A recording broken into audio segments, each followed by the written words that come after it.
We've got another story here. Thank you, Trudy. Appreciate it. The Department of Home Affairs Secretary Stephanie Foster was summoned to Clare O'Neil's office after key details about 149 detainees were released after the NZYQ decision was made public. Political correspondent Olivia Caisley is here in the studio as well. Olivia, the 17-page document released on Monday, February 12, reignited a political firestorm on the issue. You've got some more details this morning of how that all went down.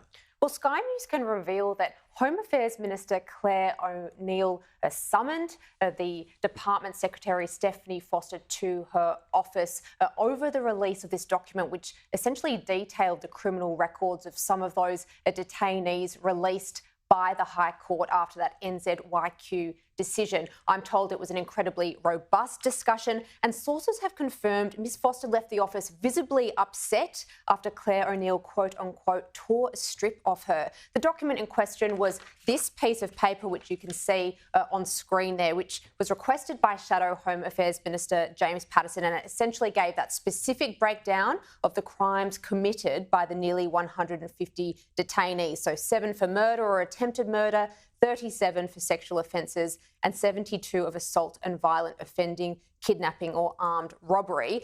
Both Ms O'Neil and Andrew Giles, the Immigration Minister, are said to be furious with Ms Foster following that decision. And I'm also told that Mr Giles didn't speak to Stephanie Foster for nearly a week after this document was made public. This document, as we'll remember, really opened a can of worms for the government and reignited this issue of the detainees released into the community. This follows reports in 9 newspapers this morning where they were suggesting that Ms O'Neil and Mr Giles had been completely blindsided by Ms Foster's decision to release this document. Here is Ms O'Neil this morning responding to those reports.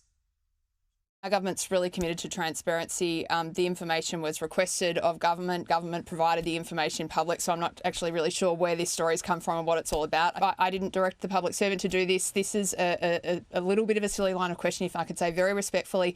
The information was requested of the government, and the government provided the information to the public. So I'm not sure what the alleged conspiracy is.